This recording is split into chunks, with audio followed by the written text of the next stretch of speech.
is SMNI News Channel. Truth that matters.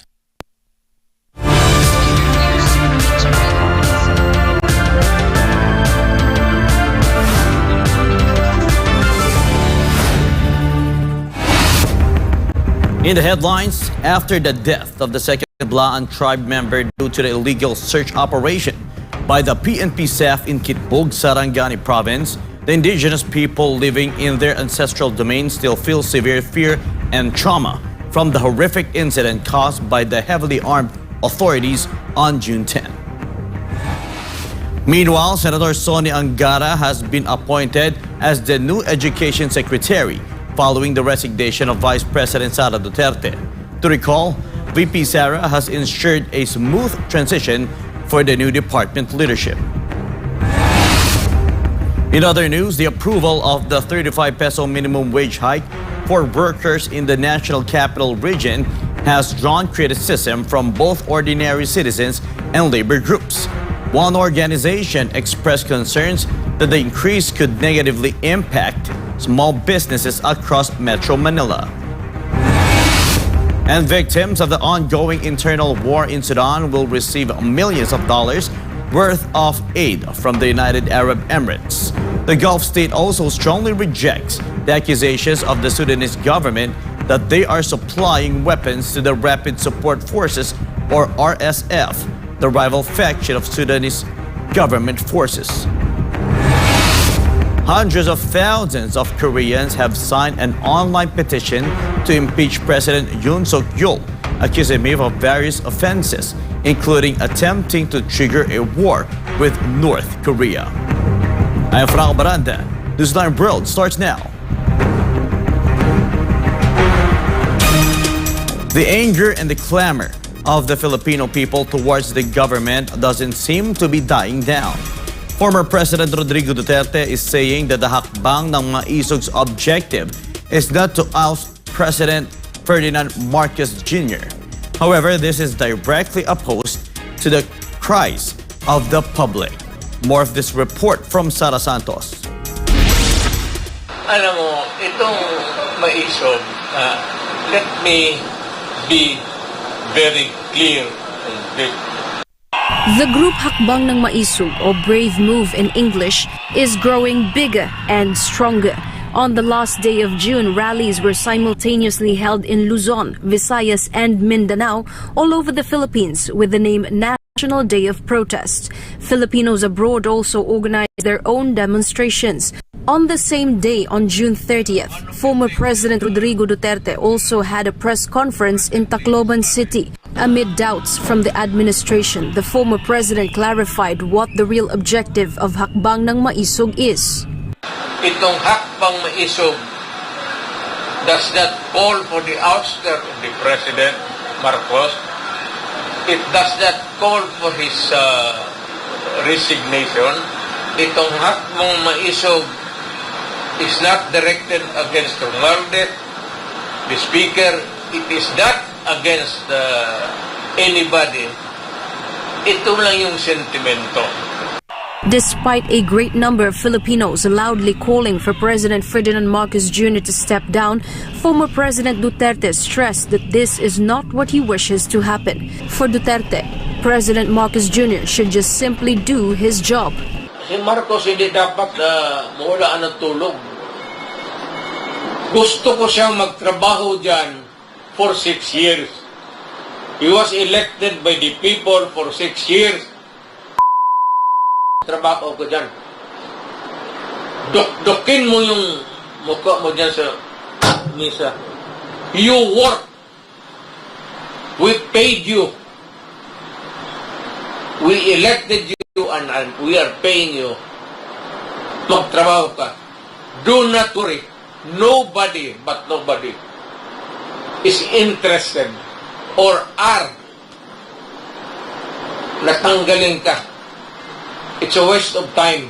As a matter of fact, I am praying that he should live until the very end of his term. Gusto ko siyang magtrabaho kasi binoto natin siya. Magtrabaho ka dyan. Ba't gawain mo para sa bayan? Several Filipinos are already calling for Vice President Sara Duterte to take over the presidency, even before President Marcos Jr.'s term ends. But despite this, the father, Rodrigo Duterte, advises his daughter Sara Duterte not to attempt for the presidency. Yung mga takot-takot na yung... Wala yan. Relax ka lang. Walang interesado. Walang... Inday. Inday, wag kang pumasok dyan sa presidency. Galing ako dyan. Bigayan mo yung mga ambisyoso. Former President Duterte also added that President Marcos Jr. is not his enemy, nor any other member of the Marcos family. As a matter of fact, the former president shared that his father was a former cabinet member of the late President Ferdinand Marcos Sr. It can be remembered that Duterte authorized the transfer of the current president's father's burial to the Libingan ng Mga Bayani, or the Heroes Cemetery in the Philippines. Meanwhile, former President Duterte reminded that democracy is what should prevail in the country when concerning the president's term length, in line with what is stated in the Philippine Constitution. Amid the proposal for charter change or CHACHA, Duterte has a message for the current and future generation, especially to those who wish to stay in power. Itong sanang Congress, tama yung Parliament para mas madali. Pero kasi itong kanila, I suspect. Kaya ako at this time, I'm raising the red flag. Itong term extension na one term only. Yan lang ang i-resign nila. Mag-charter change. Wala yan charter change. Mag-charter change. Pero yun lang, one sentence lang. Pagkatapos yan, tapos na yung constitutional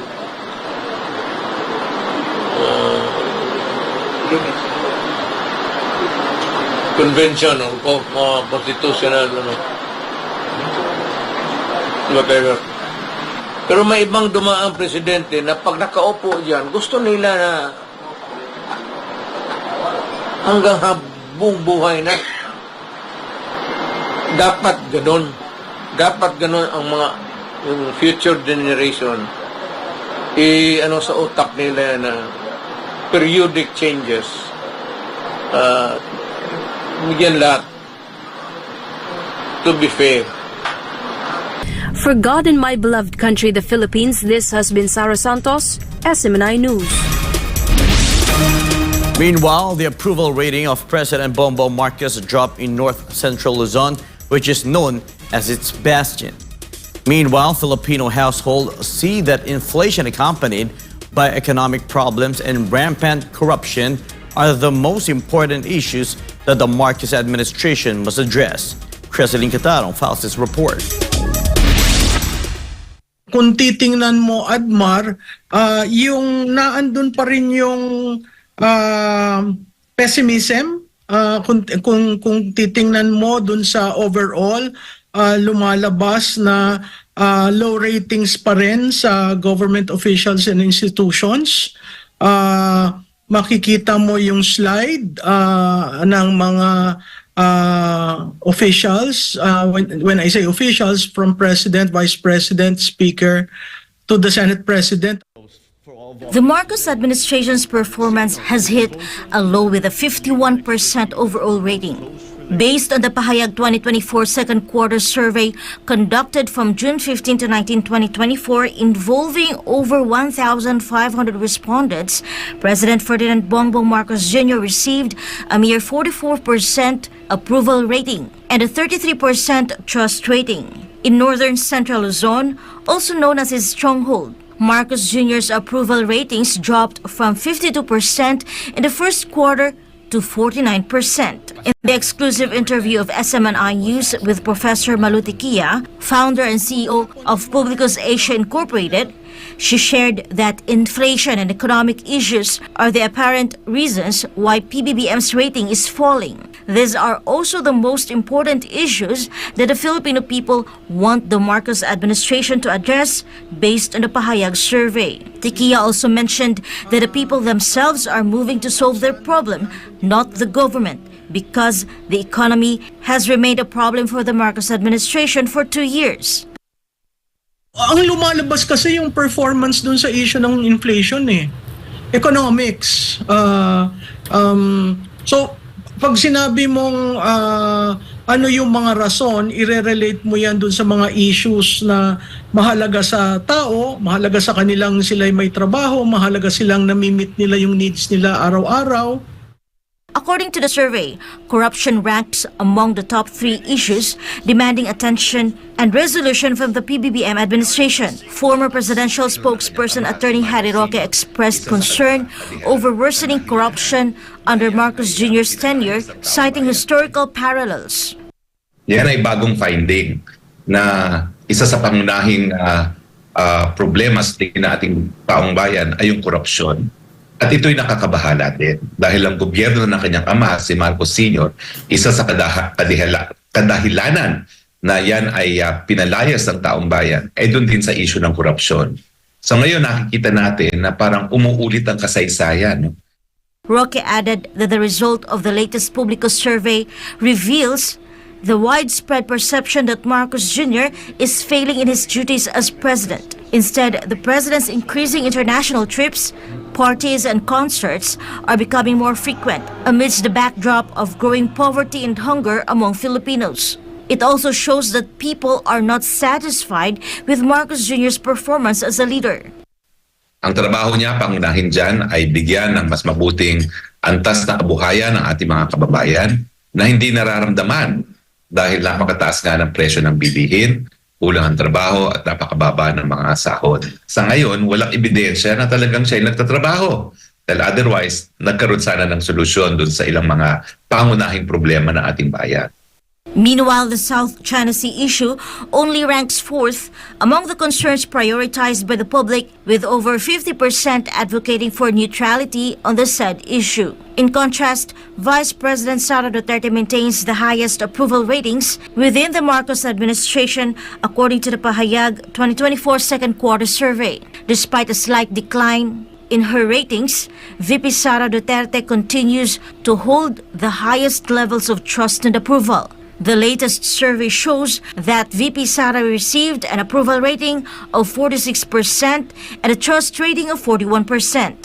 Makikita mo na kahit na may drop, pag kinumpare mo lahat sila, si Vice Presidente pa rin ang mas mataas sa lahat in terms of approval and trust. Tikia clarified that the resignation of VP Sara as DepEd Secretary was not included in the survey. Hindi na-capture dyan yung resignation niya kasi natapos yung fieldwork namin ng June 19. Nag-resign siya ng hapon, so hindi halos na apektuhan yon. Makikita mo, kaya hindi natin masasagot whether yung bang pag-resign niya, bigla siyang aangat. Pero ang makikita mo dito, she is being pulled down also by the performance of the whole of government. For God and for my beloved Philippines, this has been Kerseling Katarong, SMNI News. Despite the Department of Migrant Workers' warnings to some ship owners that Filipino seafarers are allowed to sail in the dangerous Red Sea and Gulf of Aden, the agency revealed that many still want to sail in the ocean and only few refuse to sail. Carla Abellana reports. The doubled salary continues to be a significant reason why many Filipino seafarers still want to sail in the dangerous waters of the Red Sea and the Gulf of Aden. Migrant Workers Secretary Hans Leo Kakdak explained that only 78 Filipino seafarers have refused to sail. Marami pa rin. One reason could be yung hazard rates, no, the double ang sweldo. But we are really not considering itong mga hazard rates as a foremost policy approach dito, no? Kasi yung sweldo, pumapangalawa lang yan sa kanilang protection. But that could be one reason. Secretary Kakdak emphasizes the need for sufficient protection and maritime security escorts for Filipino sailors despite this recognition. At sinasabi natin na, sige, kinikilala yan, pero dapat merong protection, merong maritime security escorts, merong armed guards, merong risk and threat assessments muna bago isumiti sa atin. To recall, the DMW chief previously announced tightening measures for Filipino seafarers boarding ships involved in attacks by Houthi rebels. Specifically targeted are shipping companies owning Galaxy Leader and MV Tutor, which continue to pass through despite the known dangers of the Red Sea and Gulf of Aden. The agency will also require principals and ship owners to implement security measures before hiring Filipino crew, including the deployment of maritime security escorts on ships. For God and My Beloved Philippines, Carla Abellana, SMNI News. Prices of goods and services in the market may further increase following the approval of a new wage increase for workers in Metro Manila by the Regional Tripartite Wage and Productivity Board. The Employers Confederation of the Philippines, or ECOP, also warned that this could lead to the closure of some small businesses in the country. Margaret Gonzalez has the news. 15 days after being published in newspapers, workers in the National Capital Region will receive an additional 35 pesos in their daily wages. This comes after the Regional Tripartite Wages and Productivity Board approved the wage increase request. As a result, from the current 610 pesos, workers' daily minimum wage will increase to 645 pesos.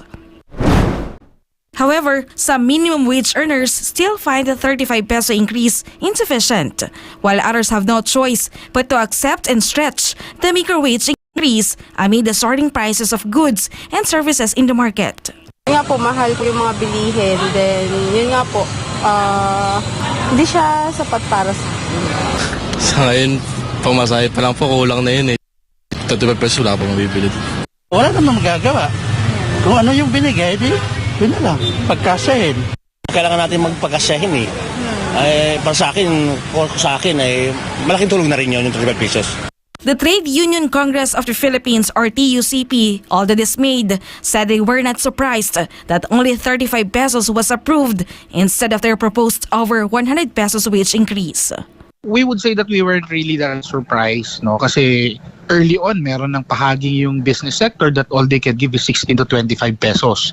But still, we're very much disappointed kasi we've been arguing for 150 pesos above increase, no? In fact, we tied this up to our legislated wage hike call. Matutuwa ba ang mga workers dyan sa 35 pesos wage increase? What's the worth of 35 pesos? The Employers Confederation of the Philippines, or ECOP, meanwhile said that they have no choice but to comply with the new wage hike, despite having already increased wages for their employees last year. According to ECOP President Sergio Ortiz Luis Jr., the most affected by the new wage hike are micro and small businesses, which may close due to additional increase. Ang constitution niya ng mga employees, 90% ay micro.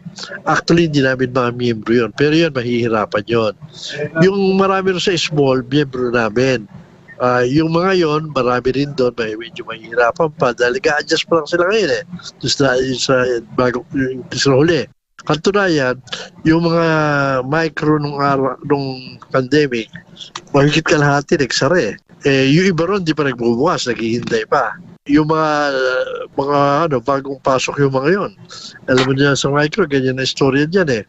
Papasok, bubukas ng konting, mga 2-3 taon, magsasara, gano'n, meron naman papasok na iba. Meron madudulot na pagsasara na yan.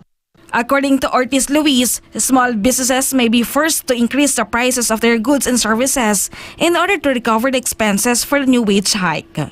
Kasi ang choice naman kasi ng mga kumpanya, pagka nagkaroon ng mandated wage na wala namang pakialam doon sa benta mo, sa kinita mo, ang choice mo is taasan mo yung presyo mo, ipatong mo.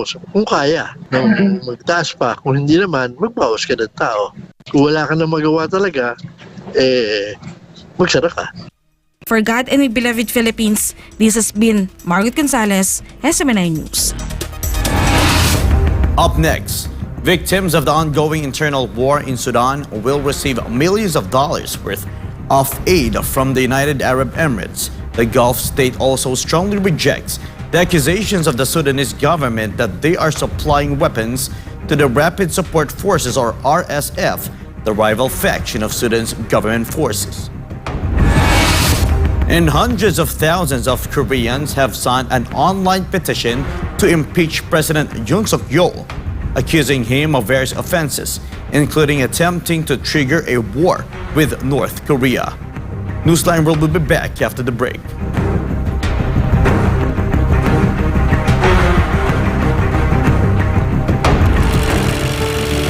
Sabi nga nila, di ba? You will know them by their love. Yun ang sinabi sa Biblia. It's not on how good you are in quoting the scripture. It's giving love. Grabe, hindi talaga hindi talaga kasya yung words eh. Kung paano natin i-express yung ating na-experience. Mismo wala akong masabi. Kita ko kasi yung pagiging generous. Alam mo, madali kasi magsalita ng Diyos eh. Pero pagdating sa pera, pagdating sa pagiging generous, yung pagtulong sa iba, hindi biro yun. Maraming bagsak dyan. Maraming bagsak. Kaya ako nakikita ko yung pagiging generous niya. Hindi sa salita eh. Sa lakad. Bilib ako. Hindi dakda. Nakita mo sa gawa. In one word, authentic.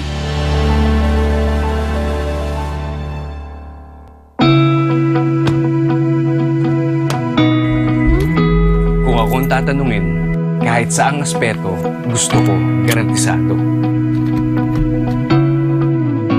Metikuloso akong tao, kaya gusto ko lahat maayos at sigurado. Lahat quality, yung hindi ako makukompromiso, pero sulit ang presyo. Ganyan ang clean fuel. Kaya dito, panatag ang loob ko.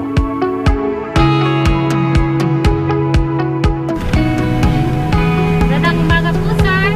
Butang po. Butang.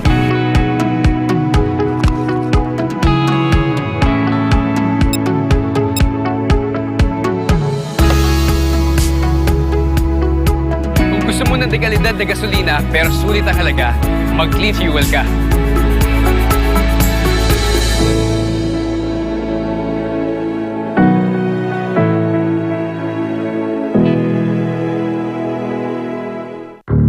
In the spiritual, you don't have to have a doll in order to become a witch. When you psychologically hurt someone, you are a witch. You know how a witch is hurt spiritually?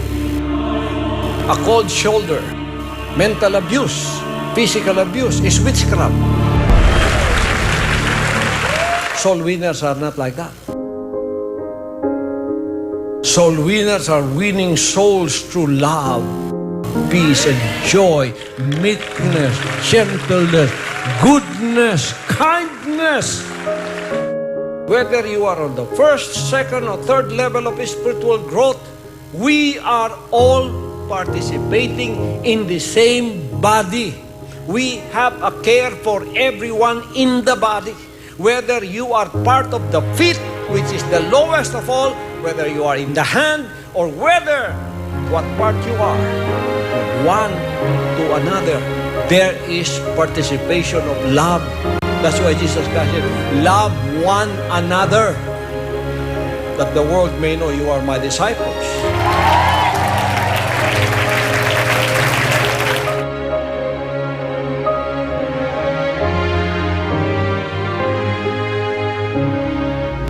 Anything that tries your faith and puts you on the spot of deciding whether to continue or to stop is a fire.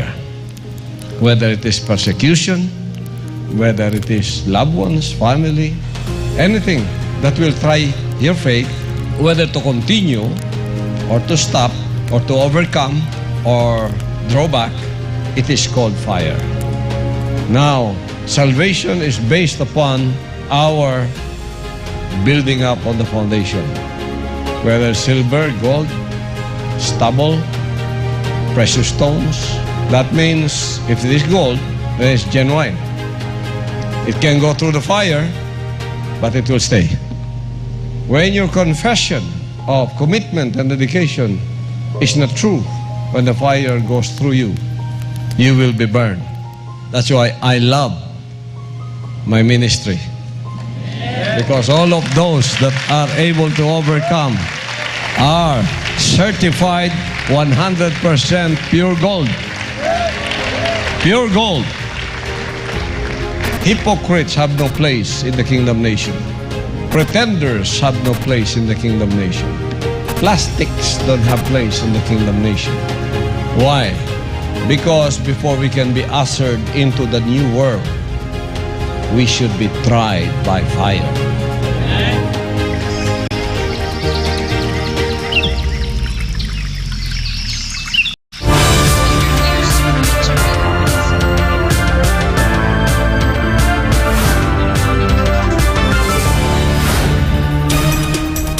The violent raid on the sacred religious compounds of the Kingdom of Jesus Christ is unacceptable for the missionary workers of the KOJC in Hong Kong. Here's the report from Hannah Jane Sancho. The sentiment of the Kingdom of Jesus Christ's missionary workers is unanimous. The violent raid on the KOJC's religious compounds by aggressive law enforcement is unjust. Here are some statements from KOJC missionary workers in Hong Kong. So kaisa ako doon sa nagko-condemn sa nakakaraming, lalo na nakakaraming tao. Hindi lang bilang isang member ng KOJC, kundi pati dito sa mga Hong Kong community, nakakilala ko. So hindi sila makapaniwala na nangyayaring ganong pag-uusig, lalo-lalo na sa ginawa nila. Hindi lamang sa member, kundi sa mga kabata. Mismo ako, yung mga Chinese na friend ko rito, tinatanong nila ako, bakit nangyayari sa Pilipinas yun? Na ang may mga pulis, mayroong mga military, pinapasok yung ganong compound, na sa kanilang pagkakaintindi sa news, na hindi naman dapat ganon ang ginagawa ng mga military. Walang proper na proceedings na para makapasok sa ganon. At nakita nila kasi yung ginawa dun sa Glory Mountain na pagsira. So nahitabo dito sa Davao, actually, although wala mi dito, pero ramdam na mo ang ilang makasakit sa gibuhat. Presidente, sana naman po pakinggan mo kami. Mga OFW na nanawagan po sa inyo. Kami po ay nanawagan sa iyo na yung mga nangyayari po sa KOJC ay injustice po yun. Lalo na yung mahal naming pastor. Rosa Fisal could not help but become emotional upon watching on social media the violence carried out by the police in the religious compounds of KOJC in Davao City and Sarangani Province. Injustice po ang ginagawa nila kay pastor. Hindi po siya maganda, lalo na po yung ginagawa nilang pagsugod sa compound, sa KOJC. Ang daming na trauma. Kahit ako na nakapanood, sobrang akong nasaktan. Affected ako, lalo na yung mga bata. Kasi taga Davao ako eh. Naramdaman ko yung trauma ng mga tao. Kasi wala silang kasalanan, lalo na yung mahal naming pastor. For the KOJC missionaries in Hong Kong, it is clear that the actions of the armed law enforcers in attacking the KOJC religious compounds were an act of harassment and abuse of power. And it wasn't just a raid. They also destroyed property and hurt defenseless church missionaries. The youth, women, and elderly were not spared by the authorities. Even the Blaan community in the KOJC and Sarangani province was hurt and traumatized due to extreme fear and anxiety. 2 IP members even passed away. The indiscriminate attack by the authorities, besides being violent and inhumane, was also illegal. Sa panahon na yun ng bagong presidente nakaupo sa Malacanang, talagang panggigipit ang ginagawa sa kahit na religious. Sinabi nga there should be a separation of religion and the state. Pero ganun pa man, hindi lang tinutupad ang kalang mga batas mismo, hindi lang sinusunod at wala rin silang search warrant. Ibig sabihin, they are abusing the law themselves. when they are the one who should execute and implement the law of the land. Kaya pang-abuso talagang kalang ginawa. Kaya kahit nandito kami na malayo sa Hong Kong, kami nakikiisa sa sambayan ng Pilipino, nakikiisa sa kausa ng hinirang anak. Masakit, masama, parang very, very tragic yung ginawa nila sa Kingdom. At tapos yung pagdating sa West Philippine Sea, iilan lang ang pinapadala na army. Kumbaga, tapos batalyon ang ipapadala doon sa Davao. Parang kumbaga, ano ba si Pastor na sa kabila ng tinuturo na pag-ibig ni Pastor.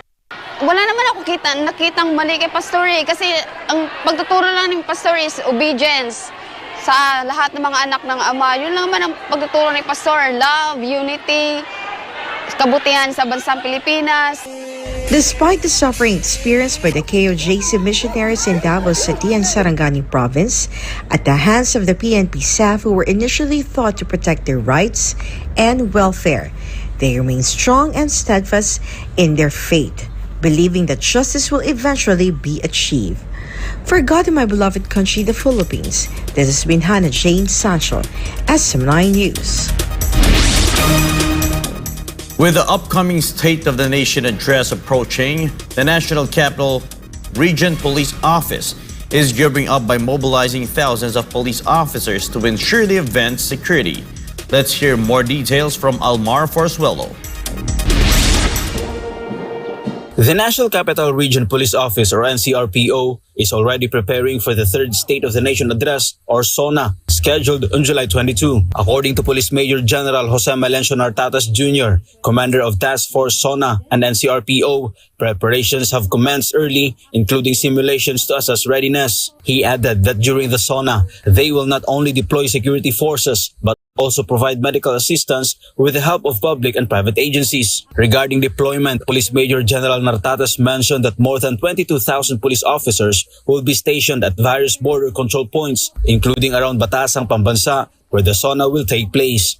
Reassured the public that despite the extensive preparations, there have been no identified security threats. Of this number, over 17,000 police officers will come from the NCRPO, more than 1,000 from the other PNP units, including PRO3 and PRO4A, and over 2,000 from other government agencies and force multipliers. For God and my beloved Philippines, Almar Forzuelo, SMNI News. The price of tomatoes in Metro Manila has doubled due to low supply, prompting consumers to be cautious in their purchases. Let's find out more in Sheena Torno's report. Tomatoes are one of the main ingredients in many dishes, prized not only for their flavor, but also their nutritional value. However, the use of tomatoes may be affected now that their price has increased in the market. Recent price monitoring by the Department of Agriculture reveals that tomato prices in Metro Manila now range from 120 pesos to 180 pesos per kilogram. Elmer has started limiting his tomato purchases to save money. Kaya medyo paggamit ng kamatis, medyo hati-hatiin lang po muna yung ano. Bakit? Para makatipid-tipid po. Wala na yung sarap pag kulang sa kamatis. Kulang. Vilma, a tomato vendor at Commonwealth Market, avoids pricing her tomatoes to prevent shocking customers. Kasi po kaya po kami hindi naglalagay ng presyo para po hindi magulat din yung mamimili. Kasi ang ginagawa po kasi nila, napapa-inhale, exhale po sila. Napapamura po ng naririnig niya yung ganung halaga. According to the DA, heavy rains have contributed to the rise in tomato prices. Tsaka ngayon kasi nag-uulan, medyo mahal talaga ang kamatis pag wet season, pag tag-ulan. Mura ang kamatis pag tag-araw. Merong konti na nag-delay yung harvest, so guys dun sa norte, pero dun sa ibang area na nagtatanim, central and southern Luzon, ay okay naman. Agriculture Assistant Secretary and Spokesperson Arnel de Mesa added that tomato prices are expected to decrease in the coming weeks as larger quantities of local produce become available. Tataas pa. Kagaya kagabi, umorder kami ng small kasi masyadong mataas ang medium at saka big. Kasi nga shortage po sa supply. Yung sinasabi na bababa, hindi ho.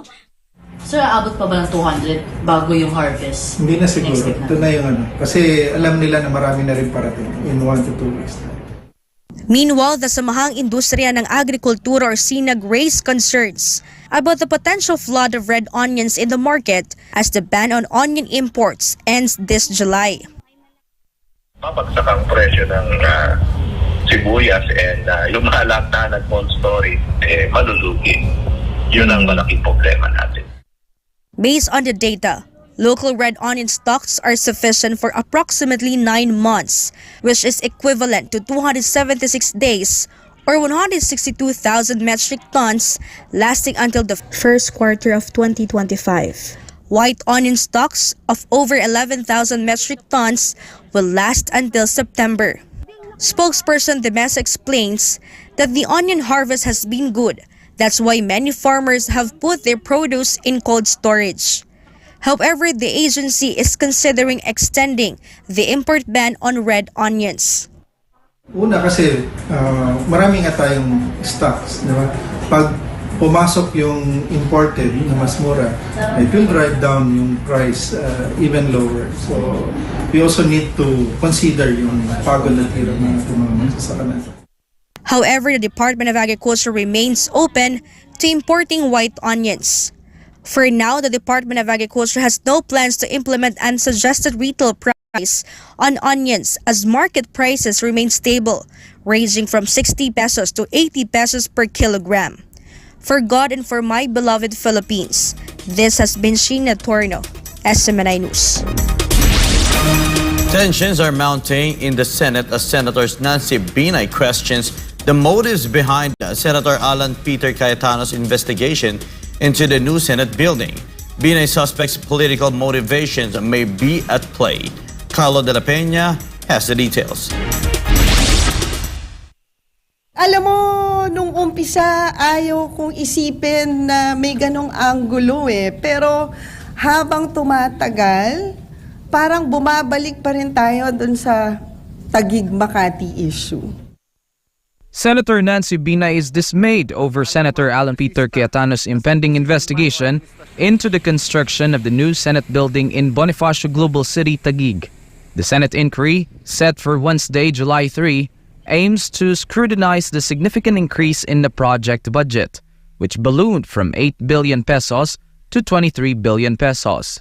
In a press conference, Binay stated that there wouldn't have been a need for an investigation if there had been a proper transition and turnover of responsibilities. Binay noted that she has not yet spoken with Cayetano.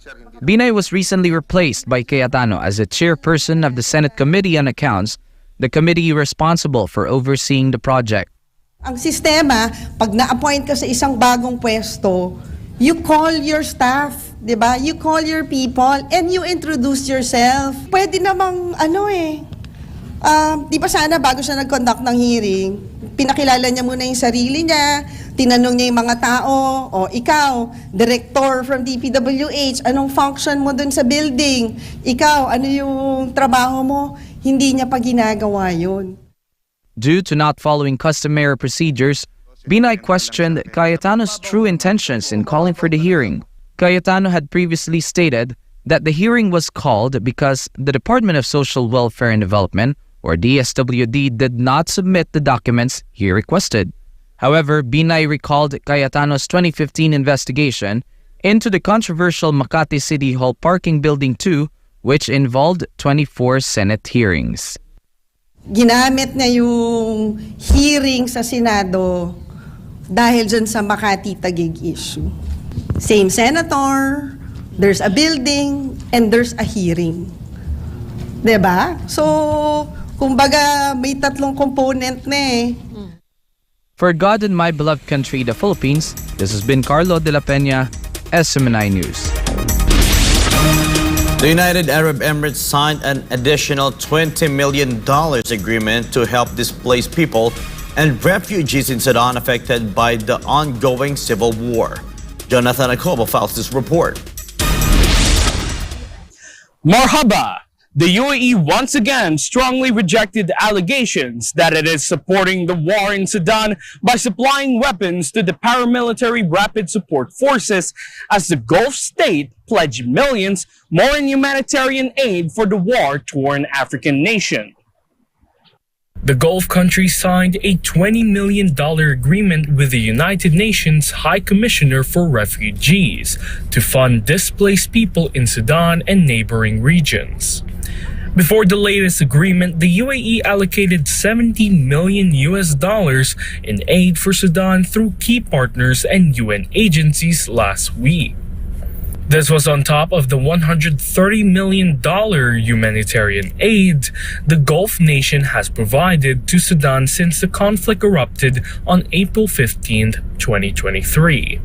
The UAE strongly rejected the allegations of the Sudanese government that the country is supplying weapons to the armed forces' rival faction, the Rapid Support Forces. The warring factions have been struggling to take control of Sudan, which resulted in the ongoing civil war that is now approaching its 15th month. Experts warn the deadly conflict has created hunger catastrophe at a level not seen since 20 years ago. The conflict, which has killed more than 14,000 people and displaced millions, has forced about 755,000 war victims to suffer catastrophic levels of food insecurity. 14 months into the conflict, Sudan is facing the worst levels of acute food insecurity ever recorded by IPC in the country. Over half the population, 25.6 million people, face crisis or worse conditions. With the latest aid, the total amount of UAE's humanitarian assistance to Sudan has now reached more than $3.5 billion in the past 10 years. Reporting from Dubai, I'm Jonathan Ecobo, your global citizen correspondent for SM9 News Channel. An online petition to impeach the president of South Korea encountered disruptions and delays after the website crashed due to the large number of people trying to sign it. Kim Sung tells us more. An online petition to impeach the president of South Korea encountered disruptions and delays after the website crashed due to the large number of people trying to sign it. The online petition called for South Korean President Yoon Suk-yeol to resign and accused him of corruption in an attempt to trigger a war with North Korea. The campaign also accused President Yoon of exposing South Koreans to health risks by letting Japan release treated radioactive water from the Fukushima nuclear power plant. More than 800,000 people signed the petition since it went live 12 days ago. The campaign was posted on the National Assembly's website on the 20th of June and will stay there until the 20th of July. Any petition signed by more than 50,000 people requires the South Korean parliament to present it to a committee which will then decide whether to put it to the National Assembly for a vote. In the first few days since the petition was posted, people attempting to enter the website experienced delayed access for about 20 minutes to over an hour. But in recent days, the website has crashed. The Speaker of the Parliament promised to resolve the issue as soon as possible. Reporting from South Korea, this is Kim Sung, your global citizen correspondent for God in our beloved country, the Philippines. When we come back, Malaysian authorities launch an investigation over cheap smuggled fuel to Thailand. This probe has placed dozens of petrol fuel stations located at the Malaysian border at risk. However, authorities insist that cheap fuel should benefit ordinary citizens and not smugglers. And thousands of members of the Kingdom of Jesus Christ showcase their talent and skills for the annual Workers' Olympics in Hong Kong. More news when Newsline World returns.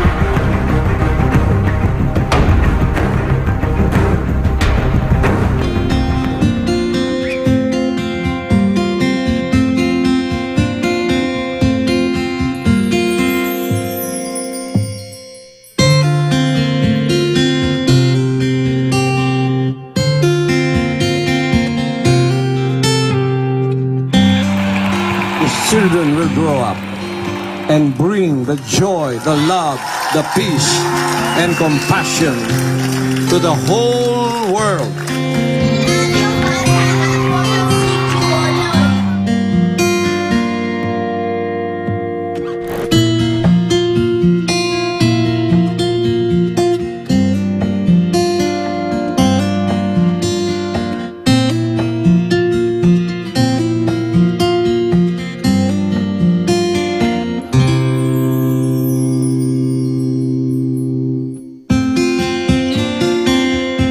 We only have one planet.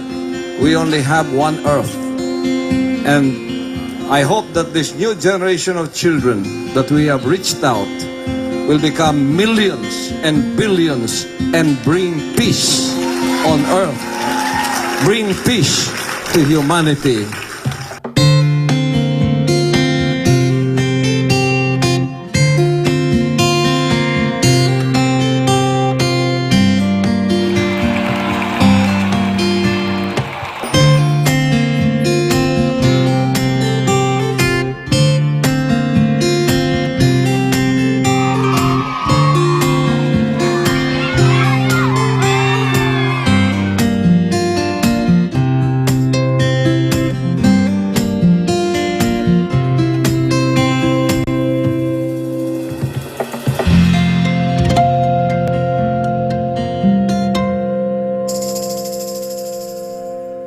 Ang buot sa Diyos, kitang mga katawhan, tunay espiritong mupadayon o muantos. Kay dakitan sa Diyos sa unahan, basta mahimo ka ng anak sa Ginoo sa kingharian, daghan ang mga pagsulay. Kung way pagantos, di ka makalahutay. Kung walay pagkamakanunayon, dili gyapon ka makalahutay. Ang tuyo sa Diyos, nga ang matagos ang gitawag, makalahutay. Makalahutay lamang sa mga pagsulay kundili sa pagtubo nga makaabot siya sa ikaupat nga laka nga dito na manukad ang iyang reward.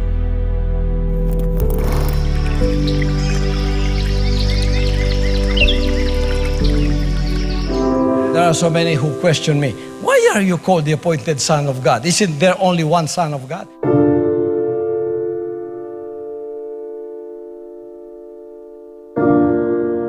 Don't you know that all of you are sons of God? Children of God, all of you. Children of God, sons and daughters of the Father Almighty. When the devil came and took over, we became children of the devil without us knowing it. That's why he sent his son there in the Middle East. His name is Jesus Christ, to be crucified on the cross so that you and I will become like him. I am from a Gentile nation. You are from a Gentile nation. My father and mother are pure human beings. He saved me first so that he could save you through me. He is looking for a body where he can dwell here on this earth that is not religious, that cannot be used by religion alone.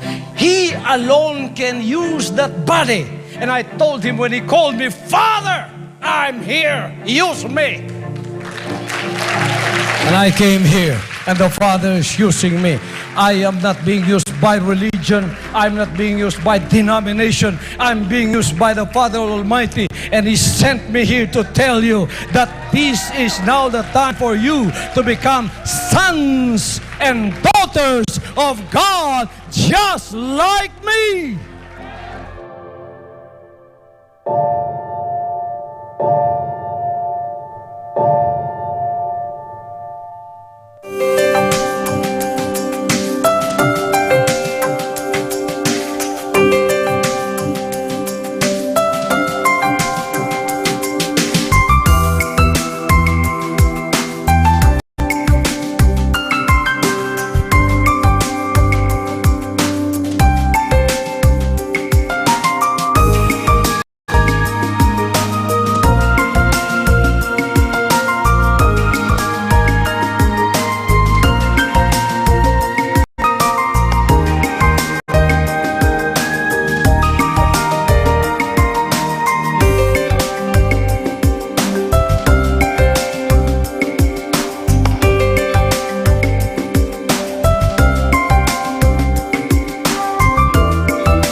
Thousands of members of the Kingdom of Jesus Christ showcase their singing and dancing skills as they dazzled in their annual Workers' Olympics in Hong Kong. The participants were filled with joy and gratitude to Pastor Polo C. Kibuloy for this festive opportunity. Paul Montibon has the story.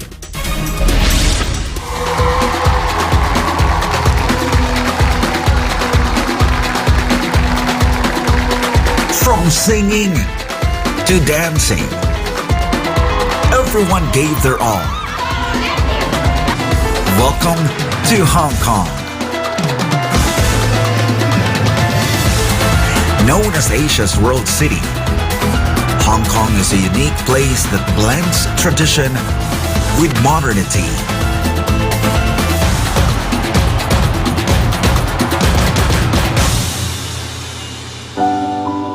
When it comes to the Kingdom Nation, the KOJC Hong Kong chapter stands as one of the most blessed places abundant in spiritual fruits. Taon-taon ay nagsasagawa ng aktibidad at pagtitipon ang lahat ng miyembro ng The Kingdom of Jesus Christ sa iba't ibang panig ng mundo. Ito'y bilang bahagi ng kanilang pagpapasalamat sa mga pagpapalang kanilang tinatanggap sa araw-araw at higit sa lahat ang kanilang kaligtasan sa pangitan ng hinirang na anak, Pastor Polo C. Kibuloy. Welcome to the Young and Adult Camp 2024 Hong Kong!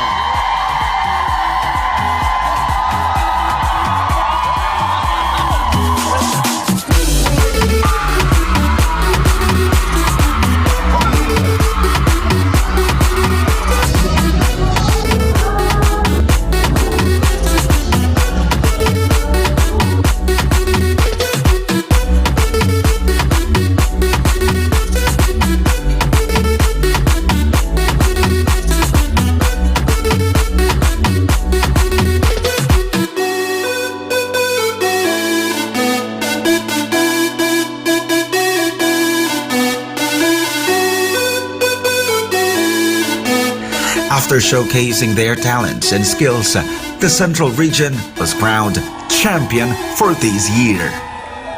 Pastor, maraming salamat dahil kayo po ang aming mentor sa aming kaligtasan. Hindi namin makamtan ito, Pastor, overall grand champion, kung hindi ninyo itinuro sa amin ang pagkakaisa. Thank you, Pastor, for everything. Salamat sa lahat. Hindi namin makakamit yung mga napanalo namin ngayon. Without you, Pastor, we are nothing. Nagpapasalamat ako kay Pastor dahil binago mo yung buhay ko, Pastor. Nandito ako ngayon sa KOGC, sa KLC, bilang member. Thank you, Pastor. Hindi ko makakamit to hindi dahil sa pangaral mo, sa mga message mo, Pastor. Pagpasok ko pa lang sa Kingdom way back 1996, nang marinig ko siya, sabi ko siya si Jesus Christ. Inhentil na pangangatawan. Kaya si Pastor ang daan, katotohanan at ang buhay. Pastor, we love you. Ikaw po ang buhay namin.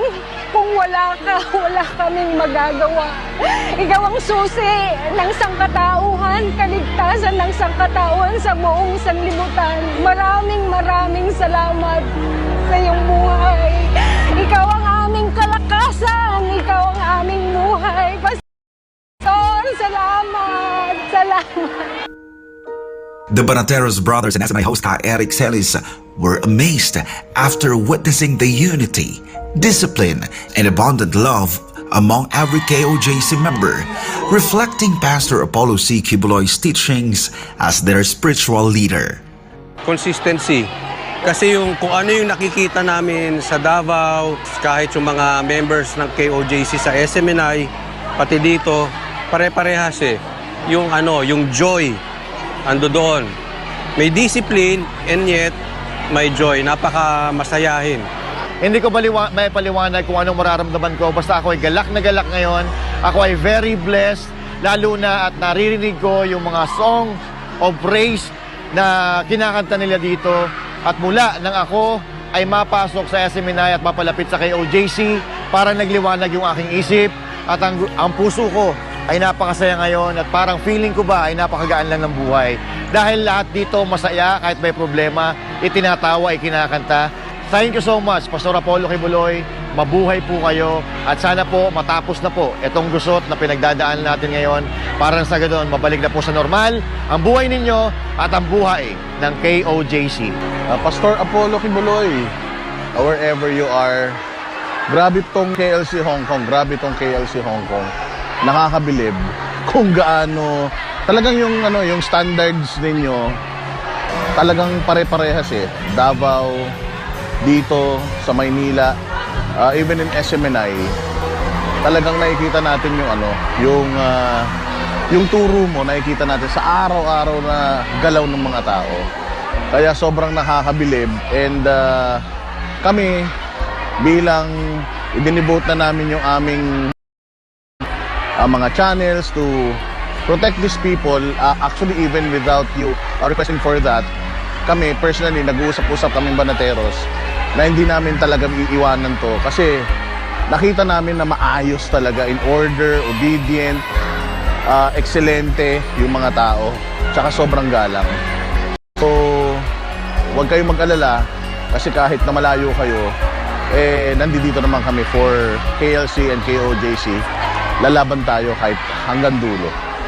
Kay Pastor Kibuloy, sa ating mga kaibigan, kapanalig sa Kingdom of Jesus Christ, maraming salamat for the opportunity that we can be of solidarity sa mga Filipino community sa Hong Kong at sa mga kapanalig ng Kingdom of Jesus Christ.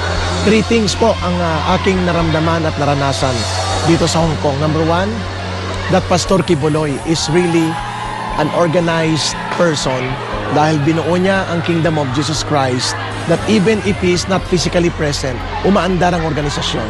At nakikita natin ang discipline, excellence in the way they deliver their work, their tasking, nakakamangha. Yun pong unang nakita ko dito, no? That even if they are in a foreign land like Hong Kong, ang pagpapatupad ng mga gawain sa ministry, nakakaya nilang ipatupad.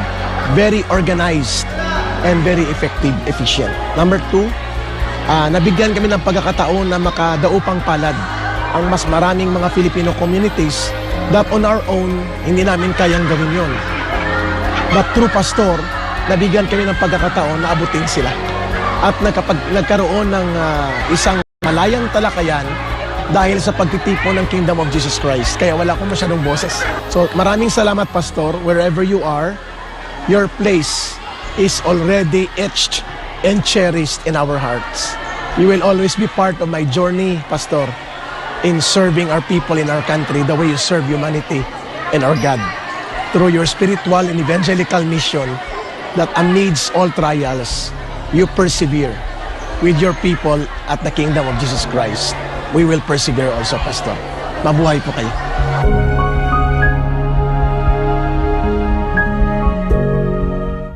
For God and for the country, the Philippines, reporting Paul Montimon, SMNI News.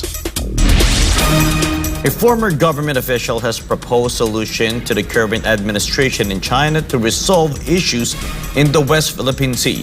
According to his contacts in Beijing, the territorial dispute in the West Philippine Sea is not a significant issue.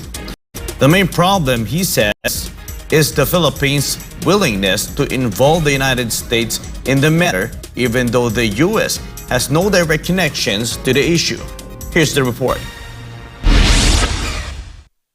As the tensions continue to escalate between the Philippines and China over the disputed waters in the West Philippine Sea or South China Sea, former government official and chairman of the Association for Philippines-China Understanding or APCU, Attorney Raul Lambino, has suggested steps that could potentially resolve the issue. Lambino pointed out that Filipino fishermen, particularly those from the province of Zambales, are the most affected by the tensions. To recall, Filipino fishermen said they were able to fish freely at Bajo de Masinloc during the Duterte administration. However, under the Marcos Jr., they are now struggling due to China's action to drive them away. Pwede namang unahin muna natin pag-usapan ang tungkol dito sa issue ng Bajo de Masinloc o kaya yung Scarborough Shoal at mas matalimot na area, yung Ayungin Shoal. Saka na lang natin pag-usapan muli yan. Sabi ko rin yan kay Ambassador Wang Silip dyan sa Maynila. Sinabi niya sa akin, maganda idea yan. But the problem, according to Lambino, is that the Philippine government refuses to talk to its Chinese counterpart. Pero ang problema ninyo, sabi sa akin ng nakausap natin dito, ayaw makipag-usap ng inyong pamahalaan sa amin at ang gusto ng inyong pamahalaan ay kasama ang Amerika sa pakikipag-usap sa atin, hindi papayag ang pamunuan ng China sa ganong klaseng relasyon o pag-uusap. Lambino explained that the presence of the U.S. military bases in the country, which are believed to be used against China, further intensifies the tension between the Philippines and China. Adding to this is the alleged interference of the United States in the One China policy. Because of this, Lambino believes that the U.S. is not helping the situation in the West Philippine Sea and that it has no plans to support the Philippines should war break out with China. Hindi nakakatulong ang Amerika sa atin. Ginagamit lang tayo ng Amerika para ang kanilang sariling interes ay mapalago nila. Hindi tayo kakampihan ng Amerika kung sakali man magkaroon ng bigmaan ng bansang Pilipinas at ang China. Sa tingin nyo ba pupunta yung mga puti, mga sundalo nila para sila ang makipagbakbakan dito sa China Sea? At hindi sila pupunta. Furthermore, it's not just China that's concerned about the U.S. using the Philippines as a proxy for war, but also the neighboring Asian countries. Lambino mentioned that during his recent event in China, several individuals advised that the Philippines should not allow the U.S. to dictate its future. For God and my beloved country, the Philippines, Franco Baranda, SMNI News. The bodies of two Filipino seafarers who died in the Houthi rebels' attack on MV True Confidence have arrived in the country. Carla Abellana reports.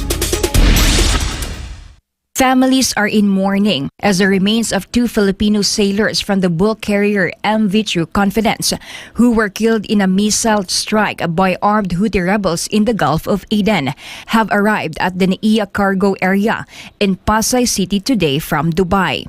To recall, on March 6, 2024, armed Houthi rebels attacked the bulk carrier MV True Confidence while navigating the Gulf of Aden. The vessel was carrying 15 Filipino crew members, and 2 of them lost their lives. Earlier, the remaining 13 crew members returned home and were provided necessary government assistance. The Department of Foreign Affairs, the Department of Labor and Employment, their manning agency, and the Overseas Workers Welfare Administration collaborated to facilitate the repatriation of the deceased Filipino seafarers. Upon their return to their respective homes, OWA and other government agencies are assisting the families of the 2 crew members to ensure that they receive full support and assistance. MV True Confidence is among the shipping companies that the DMW prohibits Filipino seafarers from boarding or sailing with after being involved in an attack by Houthi rebels.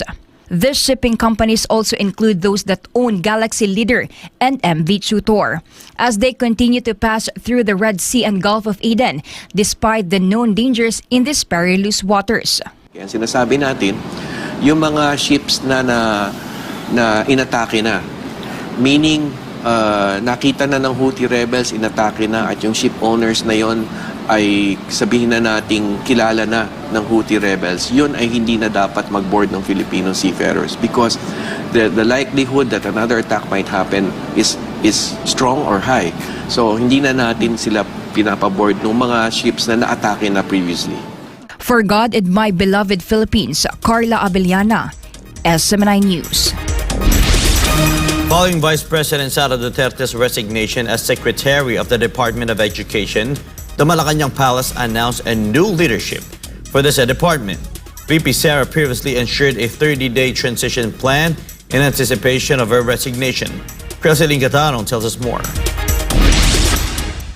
President Bongbong Marcos has appointed Senator Juan Edgardo Sonny Angara as the new Secretary of the Department of Education. Angara succeeds Vice President Sara Duterte, who resigned from the position on June 19, 2024. The announcement was made during the 17th Cabinet meeting at Malacanang Palace on Tuesday, July 2. According to the Presidential Communications Office, Angara has a robust legislative history advocating significant educational reforms since becoming a senator in 2013. His previous legislative work includes the Universal Access to Quality Tertiary Education Act and the Enhanced Basic Education Act of 2013 or K-12. Senator Angara warmly accepted his appointment as Secretary of the Department of Education. He emphasized his commitment to collaborating with all sectors of society, including VP Sara Duterte. Angara also assured that every Filipino child will have access to quality education. He also aims to create a brighter future for the country through education. Meanwhile, senators expressed overwhelming support for Angara's appointment as the new DepEd Secretary. Senator Juan Miguel Zubiri stated his belief that Senator Angara is more than qualified to lead one of the most important agencies. Senate Majority Leader Francis Tolentino expressed confidence that Angara will excel in his new role. Senator Ramon Bong Revilla Jr. remarked that Angara will surely be instrumental in addressing the needs of DepEd. Senate President Francis Cheese Escudero also congratulated Angara and noted that the senator deserves the appointment. Furthermore, Escudero clarified Angara's vacant position in the Senate. The term of Senator Angara will be expiring in June 2025 anyway. So tingin ko hindi na yan kailangan fill-upan pa sa isang special election na gastos lamang. So hintayin na lamang siguro mag-expire yun. On the other hand, the DepEd welcomed Senator Angara in the department. The Education Department community expects collaboration under new leadership to continue ongoing efforts toward improving the quality of basic education in the country. VP Sara previously ensured a smooth transition alongside confirming her resignation. She said the 30-day transition plan was laid out. Nakaandam na to. Before ko nag-resign, giandam ko na to ang transition by strand, by board and council, and sa CIMEO duties nato. The current administration expressed gratitude to Vice President Duterte for her outstanding service at DepEd. For God and for my beloved Philippines, this has been Cresceline Catarong, SMNI News. The anger and the clamor of the Filipino people towards the government doesn't seem to be dying down. Former President Rodrigo Duterte is saying that the hakbang ng maisob objective is not to oust President Ferdinand Marcos Jr. However, this is directly opposed to the cries of the public. More of this report from Sara Santos. Itong hakbang maisog, does that call for the ouster of the President Marcos? It does that call for his resignation? This is what former President Rodrigo Duterte clarified on the same day of the Hakbang ng Maisug's National Day of Protest on the 30th of June. However, is this in line or is this opposed to the sentiments of the Filipino public? Consistent naman siya ever since. Pero iba nga ang sinasabi ng tao. There is a disconnect between what he's saying and what the people want. So ang talong dyan ay sinong susundin natin? Former President Duterte clarified that Hakbang ng Maisug is not against anybody. There may be calls from the public such as Marcos resign, but Duterte says these are simply the sentiments of the people whom the power comes from, the people whom are more powerful than government officials themselves. It wasn't too long ago that former Chief Presidential Legal Counsel Attorney Salvador Panelo said that there is a creeping discontent amongst the Filipino people, which could possibly lead to an even bigger problem in the future. But now, diba sinabi ko na noon na there was a creeping discontent. Ngayon, hindi na creeping. Nandiyan na, kitang-kita na. Lumawak na, lumalim na, lumaki na. Kaya mga tao, ibinubulalas na yung kanilang masamang loob. Attorney Panelo also highlighted that when it comes to the law, there is one doctrine that prevails above all. The welfare of the people is the supreme law. Sa Latin, ang mga katagay, salus populi est suprema lex. The welfare of the people is the supreme law. So kung ang mga tao na siyang naglukluk sa mga inihalal, ang mga tao na siyang lumikha ng gobyerno ay sa kanilang pananaw, paniniwala na ang kapakanan ng taong bayan ay nakaratay na at kinakailangang gawa ng paraan. At ang kagustuhan nila ay baliktarin ang ginawa nilang pag-alal. Kung gusto po nila na magkaroon ng pagbabago, yan ang pinakamataas na batas. It can be remembered that Hakbang ng Maisog simultaneously held rallies in Luzon, Visayas, and Mindanao on the 30th of June. They called it a national day of protest. In addition to this, there were also demonstrations held in Hong Kong, Japan, France, and the Republic of Ireland on the same day, and the people were simultaneously crying out the same sentiments. Mga walang utang na loob! Mga walang utang na loob! Mga kampon ni Satanas!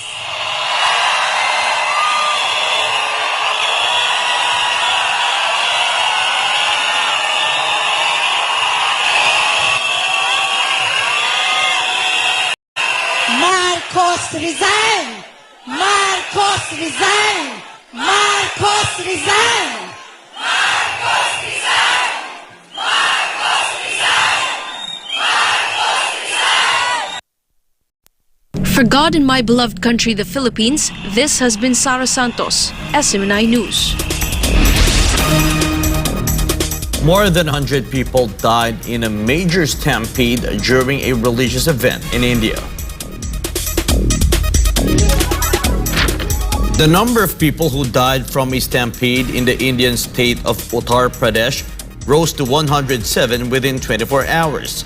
The incident happened during a religious gathering on Tuesday known as Satsang. Chaos broke out as the event came to an end, with people running from all places resulting in a stampede and dozens of bodies getting crushed. Some of the victims died of suffocation. Most of the people who died were women. The weather was very hot and humid, which caused a great deal of discomfort among the attendees. The crowd capacity during the event was more than 3 times the permitted number. An investigation launched by Malaysian authorities puts dozens of fuel stations at the border at risk of closure for smuggling fuel to Thailand. Chat Mongkong, Piso My Goson reports. Malaysian authorities ramp up efforts to contain rising cases of cheap fuel smuggled to Thailand. Malaysian authorities have been making efforts to deter smuggling oil to Thailand, with authorities stating that the cheap fuel should benefit its citizens and not smugglers. Malaysian officials plan to install CCTV cameras at some petrol stations near Thailand as part of a crackdown against fuel smuggling. At least 48 petrol stations within 50 kilometers of the border were investigated by the Ministry of Domestic Trade and Cost of Living in Malaysia's Kelantan state. The findings were submitted to the ministry's headquarters in Putrajaya. Reporting from Thailand, I'm Shadmong Bisamay Goson, your Global Citizens correspondent for SM9 News Channel. Iran and its arch-enemy Israel have engaged in a war of words as they threatened each other over the possibility of a full-scale war between the Jewish state and Lebanon-based militant group Hezbollah. Melchizedek Kedis reports. Salam alaikum. Iran's threat of massive destruction if Israel attacked Lebanon earned an equally bold response from the Jewish state. The latest war of words between the two archenemies came as the war in Gaza showed signs of spilling over into a wider regional conflict. Are Hezbollah and Israel ready for a full-scale war? Iran's mission to the United Nations recently called out Israel over its warnings of military action in Lebanon as psychological warfare and propaganda. It added that an obliterating war is sure to happen the moment Israel launches a full-scale attack on Lebanon. Moreover, the so-called Axis of Resistance or Alliance for Armed Groups backed by Iran, including Hezbollah, Hamas, the Palestinian Islamic Jihad, Yemen's Houthis, and Iraqi Shiite militias will support Lebanon in the event of a conflict. Israeli Foreign Minister Israel Katz responded to Iran's statement by threatening to act with full force if Hezbollah does not stop firing toward Israel and move away from southern Lebanon. Katz added that Iran's latest threat to sow destruction on Israel makes the Islamic Republic deserving to be destroyed. Cross-border exchanges between Hezbollah and Israeli forces have intensified since October. At least 7,400 attacks were recorded across the border from October 7, 2023 to June 21, 2024, according to the Armed Conflict Location and Event Data Project, ACLED. The fighting also resulted in hundreds of deaths from both sides. It's very hard to be here. Every boom that I'm here make me freeze, and I'm hoping for better days, but now I'm stick to my place and I'm not gonna leave here. I'm here to stay. This means a lot of hits. Iron Dome will not be able to cover everything. We may be cut off electricity, cut off internet. We are on the verge of war over here in the north, which we didn't initiate, we didn't want. We have no business in Lebanon. I wish I could go to Lebanon as a tourist. I wish there was peace with the Lebanese. We are dealing with enemies that want me out of here and maybe even want me dead. لا التهديد ولا التهويل ينفعكم واعلموا أنه لن يثنينا أحد في هذا العالم عن القيام بواجبنا الشرعي والأخلاقي والإنساني في مساندة أهلنا المظلومين في غزة. كل شيء عم تشوف هذا المقاوم، واكيد اسرائيل ما حترعبنا، لا حتخوفنا ولا شيء. نحن حنطلع وحنرجع على بلدنا ان شاء الله. Hezbollah is coordinating with Iran in forming a strategy to neutralize the capability of the Israeli Air Force and is already preparing for different scenarios in the event of an all-out conflict. Reporting from Kuwait, I am Melchizedek Cadiz, your global citizen correspondent for God and for our beloved country, the Philippines. A terrifying video from a Boeing aircraft shows the chaotic moment where severe turbulence hit the plane mid-flight, including a man trapped inside an overhead bin. Andre De Souza has the story. An Air Europe flight on a Boeing 787-9 Dreamliner traveling from Spain to Uruguay was diverted to Natal Airport in Brazil for an emergency landing after encountering severe turbulence. A viral video of the incident is circulating on social media showing other passengers helping rescue a man from the overhead compartment where he had been thrown due to the intense turbulence. Local air engineering Brazil noted that the plane passed through the intertropical convergence zone near the equator, where turbulence is common for flight crossing hemisphere, such as from Europe to South America. As many as 30 passengers sustained minor injuries and were taken to the Monsenhor Alfredo Goja Hospital in Brazil for treatment. Meanwhile, Air Europe has arranged transport back to Uruguay to the passengers.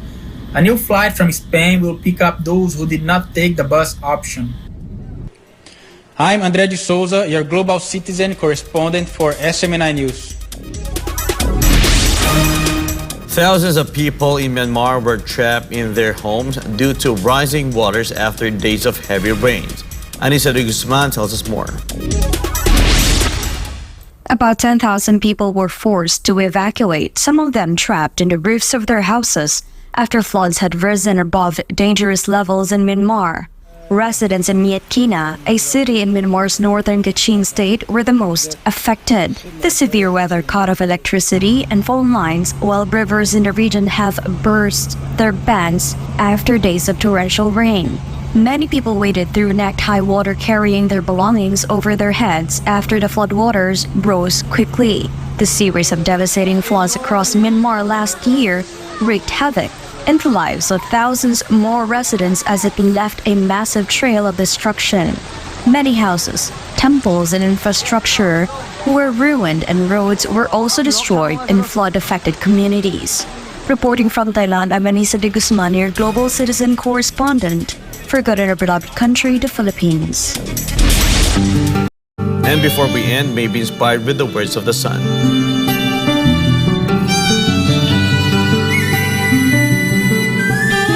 Winning and losing begin in the mind, and your mind is the womb of your faith.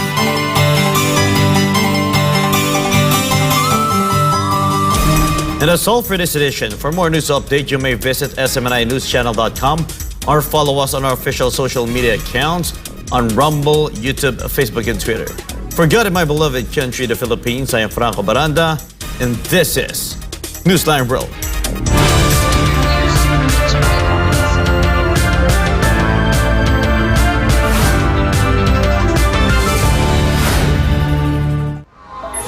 Subscribe to SMNI News Channel and turn on the notification bell to keep you up to date. Also visit our official social media accounts and join our community on Viber and Telegram.